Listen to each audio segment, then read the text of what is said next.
Match number 57 Lucknow super giants versus Hyderabad సన్ రైజర్స్కి మధ్య జరిగినటువంటి మ్యాచ్లో హైదరాబాద్ సన్ రైజర్స్ గెలుపొందడం అనేది జరిగింది. లక్నో సూపర్ జైంట్స్ టాస్ గెలిచి బ్యాటింగ్ ఎంచుకుంది. బ్యాటింగ్ దిగినటువంటి సూపర్ జైంట్స్ ఆయుష్ బదోని 30 బంతుల్లో 55 పరుగులు చేశారు, నాట్అవుట్గా ఉన్నారు.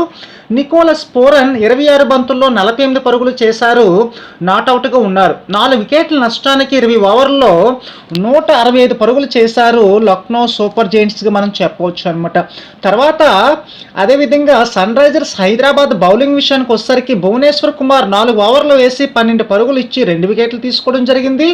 పాట్ కమిన్స్ వచ్చేసరికి 4 ఓవర్లు వేసి 47 పరుగులు ఇచ్చి 1 వికెట్ తీసుకోవడం జరిగింది. ఇక సన్ రైజర్స్ హైదరాబాద్ బ్యాటింగ్ విషయానికి వచ్చేసరికి ట్రావిన్స్ హెడ్ 30 బంతుల్లో 89 పరుగులు, నాట్అవుట్గా ఉన్నారు. అభిషేక్ శర్మ 28 బంతుల్లో 75 పరుగులు, నాట్అవుట్గా ఉన్నారు. వికెట్ నష్టపోకుండా 9.4 ఓవర్లోనే 167 పరుగులు చేసి మ్యాచ్ గెలుపొందడం అనేది జరిగింది హైదరాబాద్ సన్ రైజర్స్ అనమాట. ఇక సూపర్ జైంట్స్ బౌలింగ్ విషయానికి వచ్చేసరికి ఆయుష్ బదోని 1 ఓవర్ వేసి 19 పరుగులు ఇచ్చి వికెట్ ఏమీ తీసుకోలేదు. అదేవిధంగా కృష్ణప్ప గౌతమ్ వచ్చేసరికి 2 ఓవర్లు వేసి 29 పరుగులు ఇచ్చి వికెట్ తీసుకోలేదన్నమాట. ఈ మ్యాచ్లో ప్లేయర్ ఆఫ్ ది మ్యాచ్ వచ్చేసరికి ట్రావిస్ హెడ్కి ఇవ్వడం జరిగింది.